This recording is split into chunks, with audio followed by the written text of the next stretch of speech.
एक और शानदार वीडियो में आपका स्वागत है।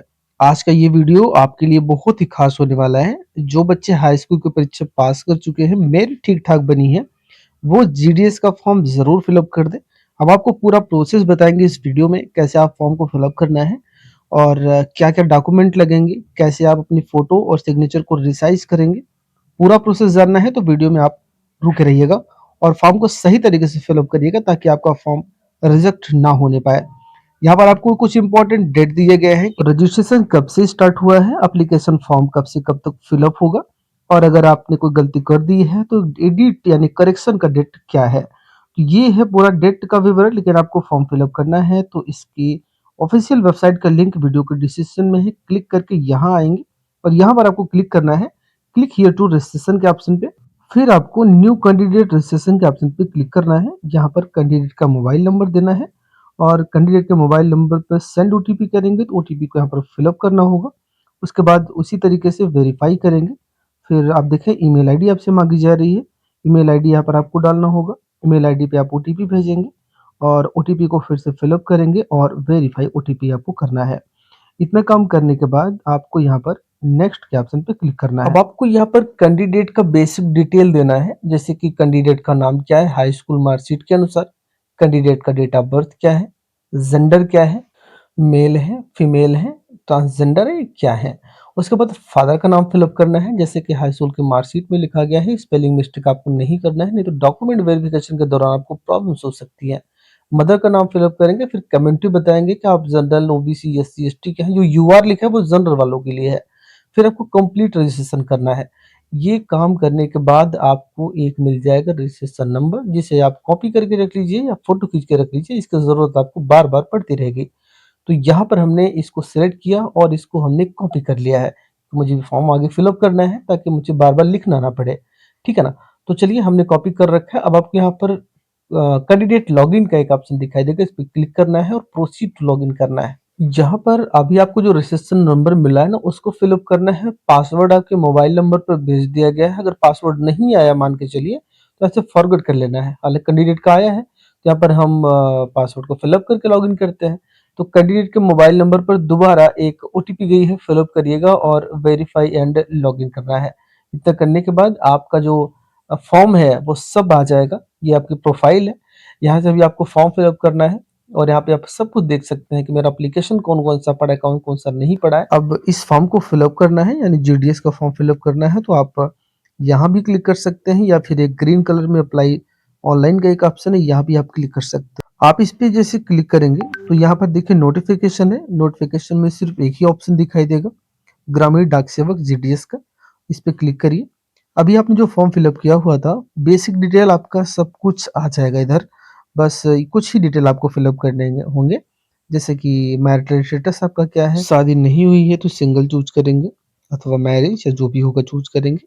यहाँ पर पीडब्ल्यूडी मतलब ये है, अगर विकलांग है तो यस करिएगा, नहीं है तो नो पे रहने दीजिए। अब एम्प्लॉयमेंट डिटेल है, क्या आप कहीं एम्प्लॉयमेंट है यानी कहीं नौकरी करते हैं, या नहीं करते तो नो करेंगे, अगर करते हैं तो यस करेंगे। यहाँ पर आपको अपना प्रेजेंट एड्रेस बताना होगा, यानी कि अपने गांव का नाम, फिर अपना पोस्ट, तहसील जो भी लिखना लीजिए। पिन कोड डालते ही पूरा विवरण आ जाएगा। इस तरीके से आपका परमानेंट एड्रेस आपके प्रेजेंट एड्रेस के समान है तो यहाँ पर आपको चेक बॉक्स पे टिक करना है। तो आपने जो एड्रेस फिलअप किया था ऑटोमेटिक यहाँ पर आ जाएगा। अब आपको यहाँ पर नेक्स्ट के ऑप्शन पे क्लिक करना है। अब हम अगली स्टेप पे आ गए हैं, जहाँ पर आपको अपना एजुकेशन विवरण बताना होगा, जैसे कि आपने जो हाई स्कूल की परीक्षा पास करी है वो किस स्टेट से आपने पास करी है, तो वो स्टेट यहाँ पर आपको चूज करना पड़ेगा। हाई स्कूल की परीक्षा आपने किस वर्ष कंप्लीट करी है, वो वर्ष यहाँ पर आप चूज करेंगे। उसके बाद यहाँ पे पूछा जा रहा है बोर्ड कौन सा है, तो यहाँ पर देखिए एक ऑप्शन आपको दिखाई देगा, ये board of high school intermediate education Uttar Pradesh Allahabad. तो आपका जो भी बोर्ड होगा अपने हिसाब से आप चूज करेंगे। यहाँ पर देखो मेमो नंबर पूछा जा रहा है। मेमो नंबर का मतलब ये है कि आपका जो हाई स्कूल की मार्कशीट है उसमें से आप चाहे रोल नंबर, सर्टिफिकेट नंबर या सीरियल नंबर जो भी देना चाहें, कोई भी इसमें फिलअप कर दीजिएगा। चाहे रोल नंबर जो भी मन करे फिलअप कर दीजिए तीनों में से। अब जो आपने मार्क ऑब्टेन यानी प्राप्त किए हैं, किस सब्जेक्ट में कितना नंबर है वो बताना पड़ेगा। जैसे कि चूज़ करिएगा, सबसे एलिमेंट्री हिंदी है कि हिंदी है, तो हिंदी में कितना नंबर आप पाए हैं, वो नंबर यहाँ पर आपको मेंशन करना होगा। इसी तरीके से जितने भी सब्जेक्ट हैं, सारे सब्जेक्ट को चूज़ करने हैं और उनके सामने उनका नंबर आप कितने नंबर पाए हैं। जैसे इंग्लिश में कितना नंबर पाए, तो मार्कशीट में देख के फिल अप कर लीजिए। तो याद रखिएगा कि जो बच्चे हाई स्कूल में मैथ सब्जेक्ट लिए हैं, वही इस फॉर्म को फिल अप कर सकते हैं। मतलब ये है कि इंग्लिश और मैथ ये दोनों सब्जेक्ट आपके मैंडेटरी हैं, होने चाहिए, तभी आप इस फॉर्म को आगे बढ़ा सकते हैं। इस तरीके से हमने सारे सब्जेक्ट के जो नंबर ऐड कर दिए हैं। यहाँ पर देखिए 2 चीज़ें माँगी जा रही हैं कि आपका मैथमेटिक्स और इंग्लिश दोनों सब्जेक्ट आपके होने चाहिए। तो यहाँ पर बारी-बारी से मैथमेटिक्स और इंग्लिश दोनों को चूज़ कर लीजिएगा। अब आपसे पूछा जा रहा है क्या सीजीपीए पर डाली थी? अगर एप्लीकेबल है तो दीजिए, नहीं तो इसको छोड़ दीजिए। पूछा जा रहा है कि 2 भाषाओं के अलावा क्या आपको कोई और भाषा आती है? अगर कोई इसके अलावा भी कोई भाषा आती है हिंदी, इंग्लिश के अलावा तो येस करिए, अगर नहीं है तो नो कर दीजिए। अब हम अगले प्रोसेस पे आते हैं। यहाँ पर देखिए पोस्ट प्रेफ़रेंस फॉर्म पूछा जा रहा है कि सर्किल आपका कौन-सा है? भाई ज़ाहिर-सी बात है कि आप पोस्टमैन का काम वहीं कर पाएँगे जहाँ की लोकल भाषा आपको आती होगी। तो जैसे हमने कहा हम उत्तर प्रदेश में काम करना चाहते हैं, तो सर्किल आप देख सकते हो इस तरीके से कि किस सर्किल में कौन-सी लैंग्वेज आपको आनी चाहिए। जैसे आंध्र प्रदेश सर्किल है, यहाँ पर आपको तेलुगु आनी चाहिए। रिज़र्व यानी जनरल की इतनी सीट खाली, OBC, SC, ST, EWS, PWS सबकी कितनी सीटें खाली हैं, आप इस लिस्ट में से देख सकते हो। जैसे उत्तर प्रदेश है, आपको हिंदी आनी चाहिए, यहाँ पर कितनी वैकेंसियाँ खाली हैं, इस तरीके से आप देख सकते हो। आप वीडियो को रोक कर भी आराम से देख लीजिए, उसके बाद आगे बढ़िएगा। अब हमने उत्तर प्रदेश चूज़ किया, उसके बाद डिवीज़न चूज़ करेंगे कि डिवीज़न में कौन-सा आप रेफ़रेंस देना चाहते हैं। तो आपके जो भी नज़दीकी पड़ता हो या जहाँ भी आपको अच्छा लगे, वो डिवीज़न आप देख सकते हो।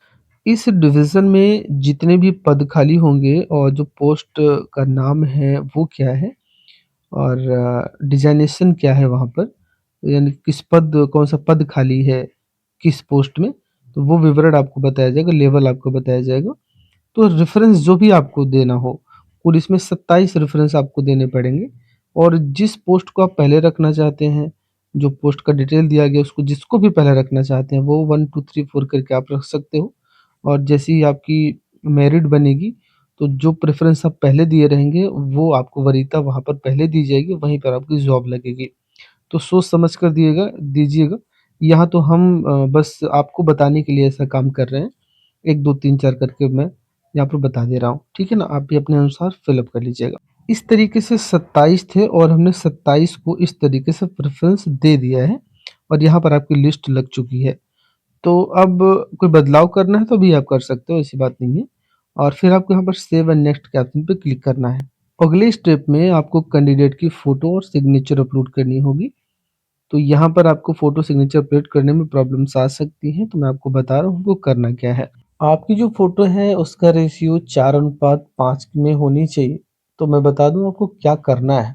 देखिए एक नॉर्मल फ़ोटो है, मैं अपलोड करके आपको दिखा रहा हूँ। तो ये आपको शायद प्रॉब्लम दिखाई देगी। यहाँ पर देखो बताया जा रहा है कि इमेज जो must be have the 4:5 portrait होना चाहिए। एस्पेक्ट रेशियो आपको दिया गया है 10%, आगे पीछे चल जाएगा। अभी मेरे पास जो फ़ोटो है उसका बैकग्राउंड सही नहीं है, तो उसका एक बैकग्राउंड हम चेंज कर लेंगे। जहाँ पे मेरी फ़ोटो है हम उस पे क्लिक करेंगे, राइट क्लिक करेंगे, ओपन विथ पे जाके हम पेंट पे क्लिक करेंगे। याद रखिए अगर आपके जो विंडो है वो विंडो 10 या उसके ऊपर का वर्ज़न है तो ये ऑप्शन काम करेगा। तो यहाँ पर एक ऑप्शन आपको दिखाई देता है रिमूव बैकग्राउंड का, इस पे जैसे क्लिक करेंगे तो ऑटोमेटिक तरीके से इसको ये रिमूव कर देता है। अब रिमूव हो चुका है और फाइल पे जाके हम इस फ़ोटो को सेव कर लेते हैं। अब मुझे क्या करना है कि इसको ऑनलाइन तरीके से फ़ोटो को रिसाइज़ करना है, जिसके लिए एक ब्राउज़र ओपन करिएगा, एक नया टैब ले लीजिए, वहाँ पर आपको लिखना है इमेज रिसाइज़र, पहली वेबसाइट दिखाई देगी आपको, इस वेबसाइट पे आपको क्लिक कर लेना है। अगर ये लिंक नहीं मिल पा रहा है तो वीडियो को डिस्क्रिप्शन दे देंगे।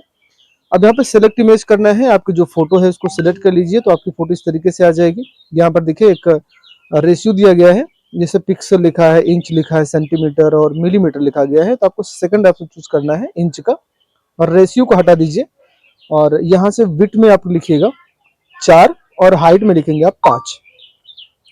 उसके बाद हम थोड़ा-सा नीचे तरफ आ जाते हैं।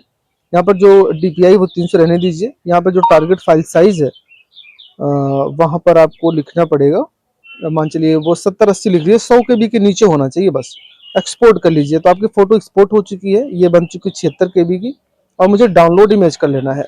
इतना करने के बाद आपकी फोटो को यहाँ पर सेव कर लीजिए और इसी फोटो को हम यहाँ पर अपलोड करके दिखाते हैं। हम यहाँ पर चूज करेंगे, फिर से इस फोटो को क्लिक करेंगे और ओपन करेंगे। देखिए हमारी फोटो बड़ी आसानी के साथ यहाँ पर अपलोड हो गई है। अब देखो सिग्नेचर की बात करें तो हमने सिग्नेचर फोटो खींच रखी है। यहाँ पर भी रेशियो का प्रॉब्लम है, 5:2 के अनुपात में बनाना है। तो कैसे बनाएंगे, सेम वेबसाइट तो आप जान ही गए हैं, उसी वेबसाइट पे आपको जाना है, सेलेक्ट इमेज करना है। यहाँ पर हम सिग्नेचर को चूज कर लेते हैं। सिग्नेचर हमारा आ चुका है इस तरीके से। उसके बाद यहाँ पर आना है, फिर से इंच चूज करना है, रेशियो को हटा देना है और यहाँ पर 5 लिखना है और हाइट में 2 लिखना है।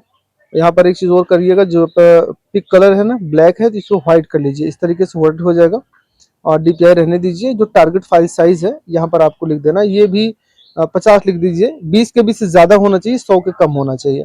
इस तरीके से एक्सपोर्ट कर लेंगे, डाउनलोड करेंगे। तो यही वाली जो इमेज है, यानी जो सिग्नेचर है, इसको मैं यहाँ पे अपलोड कर रहा हूँ, तो बड़ी आसानी के साथ अपलोड हो जा रहा है। तो यह इस तरीके से आप इसको सिग्नेचर को और फोटो को रिसाइज कर लेंगे ऑनलाइन तरीके से।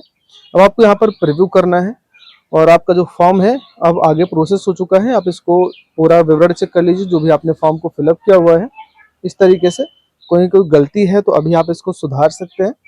अगर डेटा आपका सब कुछ सही है तो आगे आप बढ़ सकते हैं। हमारे सभी डेटा बिल्कुल सही है। हम यहाँ पर सबमिट एप्लीकेशन करेंगे और आपको थोड़ा सा वेट करना है। तो अब आपको पेमेंट भी करना होगा और यहाँ पे यस सबमिट करेंगे। तो आप पेमेंट कई मेथड से कर सकते हैं, UPI से कर सकते हैं, डेबिट कार्ड से कर सकते हैं, क्रेडिट कार्ड से कर सकते हैं या नेट बैंकिंग से कर सकते हैं। तो हम यहाँ पे UPI के जरिए करने वाले हैं, यानी गूगल फोन पे के जरिए करने वाले हैं। और यहाँ पर क्लिक हियर टू प्रोसीड करना है और वेट करिए थोड़ा सा। तो इसकी वेबसाइट भी कभी कभी स्लो चलती है और हम यहाँ वेट करते हैं। यहाँ पर देखिए कितने का पेमेंट कटेगा, 100 रुपये का कटेगा। UPI हमने माध्यम चूज किया हुआ है। प्रोसीड टू पेमेंट के ऑप्शन पे क्लिक करेंगे और यहाँ पर देखिए कई मेथड आ गए हैं। तो हमें यहाँ पर थोड़ा सा वेट करना है कि एक सेकंड ऑप्शन दिखाई देगा UPI QR का, हम क्लिक करेंगे और पे नाउ करेंगे। इतना करते ही आपके सामने एक QR कोड जनरेट किया जाएगा। उस QR पे आप पेमेंट करेंगे गूगल फोन पे, जो भी आपका मन करेगा। पेमेंट करने के बाद जैसे सक्सेसफुल हो जाता है तो आपका फॉर्म सबमिट हो जाएगा। इतना हमने सब कुछ बता दिया है। अगर ये वीडियो आपके लिए हेल्पफुल रही हो तो चैनल को सब्सक्राइब जरूर करिए।